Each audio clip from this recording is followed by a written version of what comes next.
Selamat pagi semua. Selamat bertemu lagi di minggu yang baru, di pelajaran baru. Pelajaran kelima. Pelajaran yang masih tentang keluarga ya? Iya, betul. Keluarga yang menyembah Tuhan judulnya. Kita mulai dengan berdoa dulu, Pak. Ya, Silakan mari Bapak kita. pimpin dalam doa.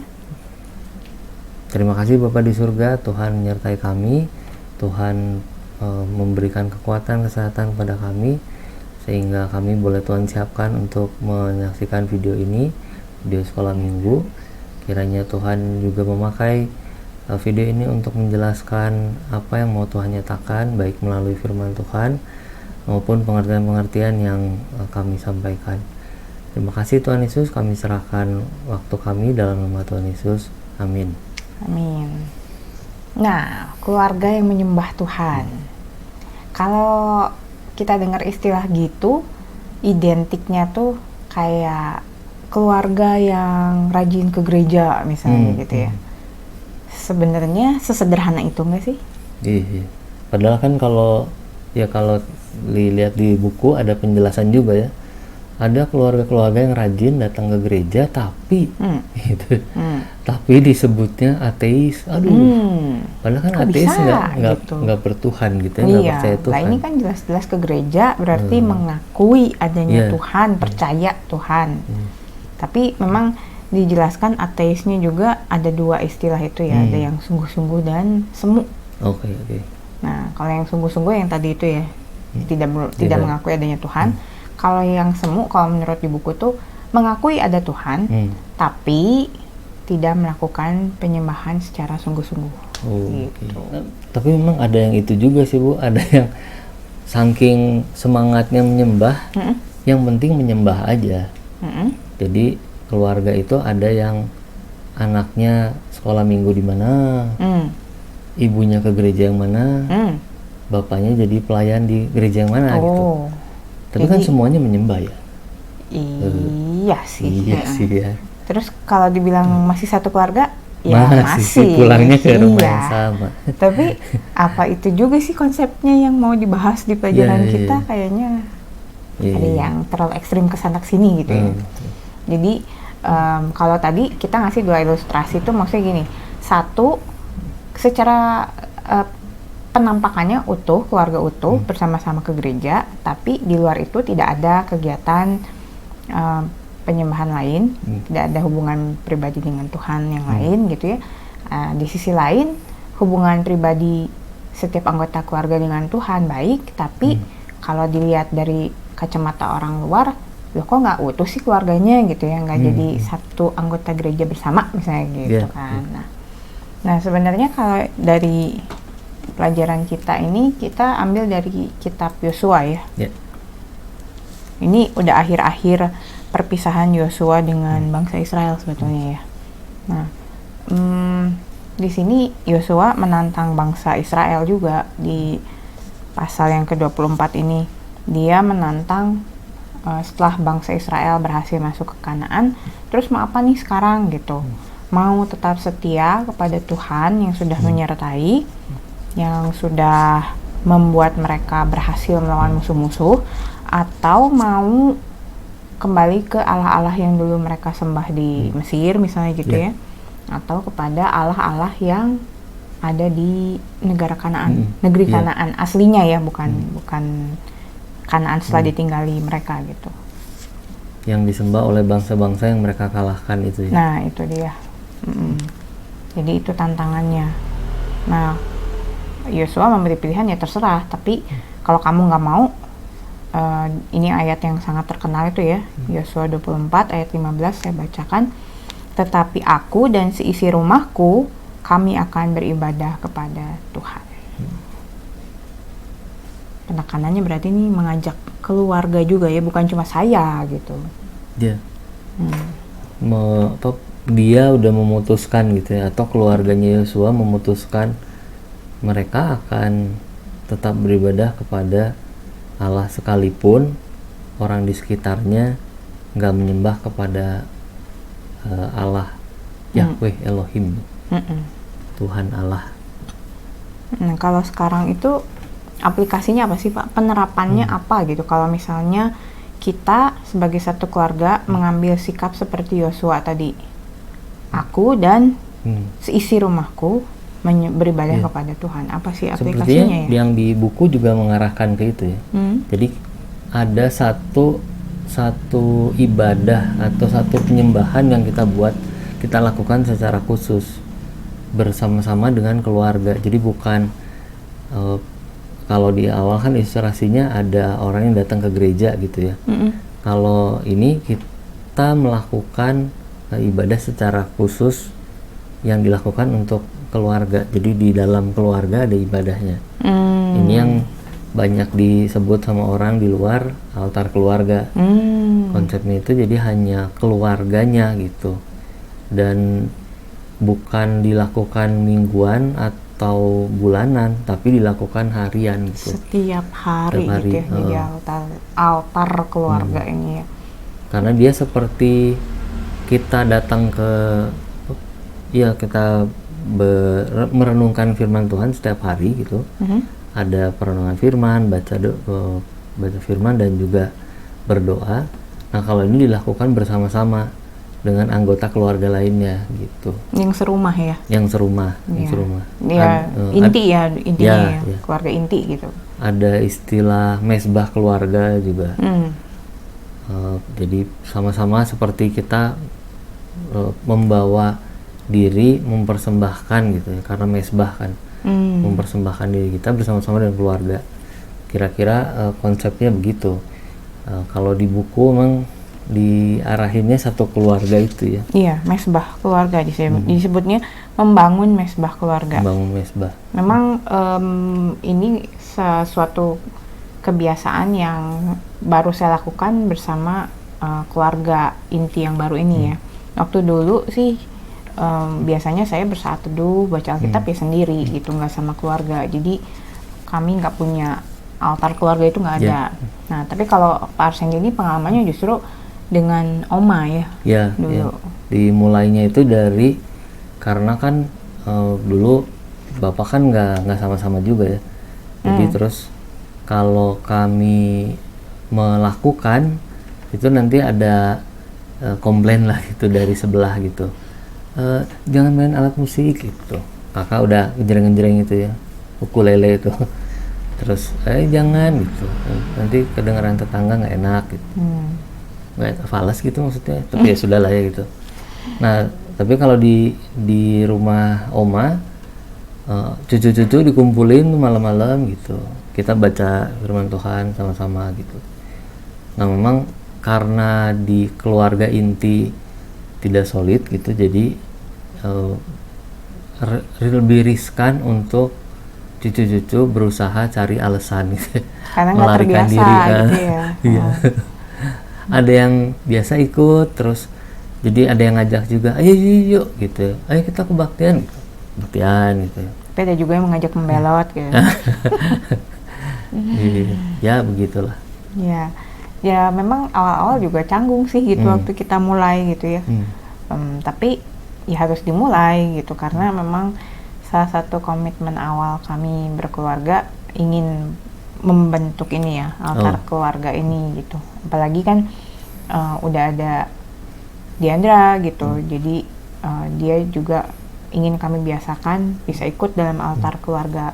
Bahkan Talita juga sekarang ya, walau belum bisa baca, belum gimana, tapi ya kita ajak karena anak itu walaupun seusia itu, dia ketika mendengar yang namanya cerita Alkitab itu biasanya dia ada yang ditangkap gitu ya, nggak bener-bener gitu. Jangan dipikir mereka tuh cuma gitu-gitu aja gitu, tapi sebenarnya mereka itu tetap firman Tuhan yang ditabur gitu. Nah, memang dari pengalaman kami sih beberapa tahun ini manfaatnya banyak gitu ya. Yang pasti setiap hari baca Alkitab, banyak pengalaman ditegur, dikuatkan gitu ya. Lebih mengenal gitu ya. Mengenal, oh Tuhan itu kayak gini dari bacaan bersama-sama gitu. Iya, betul. Kan itu nggak menghilangkan bacaan pribadi masing-masing. Tetap punya juga, iya betul. Di Diandra kalau di sekolahnya juga ada tiap hari mereka ada tugas untuk baca. Itu makanya senang di sekolah Kristen tuh karena terbantu itu ya. Orang tua jadi bisa saling bantu dengan sekolah gitu untuk pendidikan terutama pendidikan kerohanian. Ya. Nah, lalu juga ada saat-saat kalau kita sharing gitu, ya kita jujur ada hal-hal yang kesalahan dari kami orang tua, ada kelemahan kami juga gitu. Ini bisa saling berbagi pengalaman kami gitu. Terus selesainya biasanya mendoakan gitu ya. Kalau ada salah ya kita saling mengaku, kita juga akhirnya mendoakan juga, mengampuni kayak gitu-gitu. Nah, cuman memang ya itu tadi ya, tidak menutup itulah. Kalau tadi anak-anak kecil di rumah oma itu karena mereka tuh satu angkatan cucunya nggak cuma 1-2, itu bisa berapa 5 gitu ya. Jadi kalau ada satu membelot ya sudah lah ya gitu. Nah, kalau di rumah kebetulan anak-anak hanya 2 dan usianya kan jauh gitu ya. Jadi untuk pembelotan jarang lah terjadi gitu ya. Yang justru tantangan tuh di orang tuanya gitu. Pulang kantor ya. Sibuk kerja gitu. Udah capek gitu ya. Nah, itu wajar sih namanya tantangan, tapi ya kita sih tetap berkomitmen kembali ke mau bikin altar keluarga, bukan buat sok-sokan aja gitu bahwa keluarganya rajin baca Alkitab, tapi yang tadi itu manfaatnya buat kami gitu ya, lebih ke kerohaniannya yang dibentuk gitu. Mungkin ada juga orang yang mikir altar keluarga itu susah ya, kan kayak rumit gitu. Iya, karena harus ada yang ngerti Alkitab. Enggak juga sih maksudnya itu ya.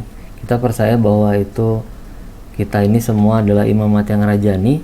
Jadi waktu kita menyerahkan diri membaca firman, itu Roh Kudus yang memimpin. Nah, itu ya betul juga. Persoalan nanti di luar ada pemahaman yang lebih dalam gitu dikasih dari orang-orang tertentu, orang-orang yang belajar teologi misalnya, atau yang memang tekun belajar Alkitab dan lihat buku-buku tanpa harus belajar secara khusus di STT misalnya, kan tetap aja nanti waktu dia kembali ke rumah dia bisa ngasih penjelasan yang lebih dalam gitu ya. Dan ya itu fungsi keluarganya jadi berjalan diaktifkan gitu. lah gitu ya. Nah, setelah ada manfaat, ada tantangan tadi ya, kalau misalnya bangsa Israel kan dikasih pilihan mau atau tidak. Nah, akhirnya mereka memilih mau nih ya untuk menyembah Tuhan, beribadah pada Tuhan. Tapi pada kenyataannya setelah Yosua meninggal, mulai tuh rontok juga nih keimanan gitu ya. Generasi orang tua nggak ada, kayak tadi misalnya oma sudah nggak ada yang biasanya mengadakan kebaktian.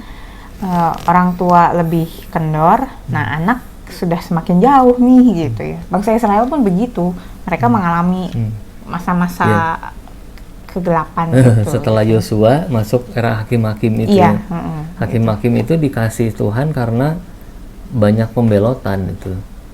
Pertama dimulai dari itu ya, waktu itu kita baca ya, dimulai dari mereka nggak menguasai keseluruhan yang dikasih itu. Yang masih ditinggal sama Yosua itu masih banyak juga wilayahnya, dan mereka nggak bergerak gitu, entah takut, entah nggak mau berperang kayak gitu-gitu. Tapi yang jelas mereka membiarkan orang-orang itu ada di sekitar mereka, dan akhirnya gitu Tuhan jadi murka gitu dan menghukum juga. Nah itu, jadi kalau di masa orang Israel waktu itu, ketika mereka menyimpang nih, tidak menyembah, tidak beribadah kepada Tuhan, ada murka dan hukuman dari Tuhan gitu. Nah tapi kalau sekarang kan kayaknya santai. Bahkan tadi kalau di buku dibilang orang ateis masuk gereja lah kasarnya gitu ya. Yang unik memang di Perjanjian Baru itu ya, Tuhan Yesus kan bilang kalau di Matius 13 ayat 30 itu bicara tentang ilustrasi, perumpamaan tentang kerajaan Allah. Tuhan Yesus cerita tentang ada orang yang menabur gandum, tapi ada juga orang yang menabur lalang. Terus dua-duanya sama-sama tumbuh pagi-pagi, terus dilihat sama pekerja-pekerja, ini kok ada lalang ya, padahal kan Tuhan waktu itu tabur yang baik gitu, gandum. Terus gimana ini, mau kita potong si lalangnya? Nah ini Matius 13:30 bilang apa Bu? Ayat 30, biarkanlah keduanya tumbuh bersama sampai waktu menuai. Pada waktu itu aku akan berkata kepada para penuai, kumpulkanlah dahulu lalang itu dan ikatlah berberkas-berkas untuk dibakar. Kemudian kumpulkanlah gandum itu ke dalam lumbungku. Jadi perbuatan salah sekalipun di perjanjian baru bisa jadi dibiarkan. Walaupun juga jangan cepet-cepet, santai aja kalau gitu ya. Ntar aja tunggu gitu. Tetap aja ada kejadian kayak di Kisah Para Rasul yang misalnya tentang Ananias dan Safira. Oh ya. Upaya merekayasa kebenaran di dalam di antara gereja itu di internal gereja, karena mereka mau ngasih uang hasil penjualan tanah mereka ke rasul-rasul, ke depan rasul-rasul. Kemungkinan ada persoalan keinginan dipuji gitu ya, karena di bagian sebelumnya ada orang yang ngasih tanahnya dan jadi dipandang gitu, dan kayaknya Ananias Safira ingin sampai ke situ, tapi nggak jujur untuk, nah begitu nggak jujur yang ditipu tuh bukan Petrus tapi Roh Kudus, dan langsung mati seketika. Iya, ada juga ya. Jadi bukan berarti ditunggu sampai masa penuaian ya. Ada juga yang hukuman yang supaya orang lain bisa belajar dari situ, dari hukuman-hukuman itu. Jadi dampak ketika kita tidak beribadah kepada Tuhan itu jangan dianggap sepele gitu. Jangan dianggap nggak masalah tuh, Tuhan tetap memberkati saya, tetap bisa begini begitu gitu ya, tapi jangan menguji kesabaran Tuhan juga gitu ya.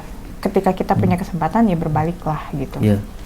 Dan memang yang itu Bu, kalau masih di buku juga akhirnya kita sampai pada mau seperti apa gitu. Penyembahan itu, beribadah itu kalau yang di Roma kan dibilang setiap hari itu ya, dalam setiap kesempatan juga, tubuh orang gitu. Nah tapi kalau Tuhan Yesus bilang ke perempuan Samaria yang di Yohanes 4 itu ya, Yohanes 4 ayat 23-24, dia bicara tentang penyembahan yang sesungguhnya. Kalau boleh dibacain dulu Bu. Ayat 23 sampai 24 Yohanes pasal yang keempat. Tetapi saatnya akan datang dan sudah tiba sekarang bahwa penyembah-penyembah benar akan menyembah Bapa dalam roh dan kebenaran. Sebab Bapa menghendaki penyembah-penyembah demikian. Allah itu roh, dan barang siapa menyembah Dia harus menyembahnya dalam roh dan kebenaran. Jadi penyembahan kita, kalau bisa dikalimatkan gitu ya, penyembahan kita adalah persekutuan rohani dengan Allah gitu. Bukan ritual keagamaan. Iya. Jadi bukan yang kelihatan ya sebetulnya, tapi lebih di dalam ya, apa yang kita komunikasikan dengan Allah itu di dalam gitu. Dan latihan di dalam keluarga itu betul-betul mau bikin supaya kita nih terbiasa untuk jujur gitu. Kalau beribadah tuh, menyembah tuh dengan jujur juga. Kalau kalau misalnya di gereja kan ada nggak tahu gitu sehari-harinya gitu. Iya betul. Tapi karena kita biasa sehari-hari melakukan ibadah yang jujur, penyembahan yang jujur bersama keluarga kita, kalau ada yang salah langsung dikoreksi gitu. Hari Minggu itu hanya jadi muara dari kehidupan kesehariannya kita yang diminta di Roma 12 itu ya. Jadi bukan kalau cuma seminggu sekali mah kelihatannya baik-baik terus gitu ya. Tapi kalau tiap hari dengan orang rumah ya kelihatan lah gitu ya apa yang dialami. Kalau lagi bete, lagi marahan gitu ya, kelihatan juga gitu. Nah memang yang saya tahu juga kayaknya gereja kita jarang sih ya ada altar keluarga gitu ya, kalau yang saya tahu. Kalau waktu itu ada acara altar keluarga, yang waktu itu pematerinya Pak Sutanto, ada juga beberapa keluarga yang udah punya inisiatif sendiri sih untuk melakukan aja. Nah, kalau misalnya ini kalau teman-teman punya altar keluarga di rumah itu udah bagus banget. Itu bisa melatih berbagai hal gitu. Satu yang saya nggak pernah lupa juga itu waktu Bu Esther kesaksian. Itu mereka digembleng oleh Opa itu setiap hari ketika selesai membaca Alkitab, Opa pasti tanya, apa yang Roh Kudus katakan kepada kamu melalui pembacaan hari ini gitu ya. Nggak boleh sama gitu ya, karena masing-masing tuh Roh Kudus pasti bicaranya beda gitu. Masing-masing orang tuh dapatnya beda gitu. Nah, jadi itu melatih untuk membaca Alkitab tuh bukan sekedar baca gitu, tapi dapat sesuatu dari pembacaan itu.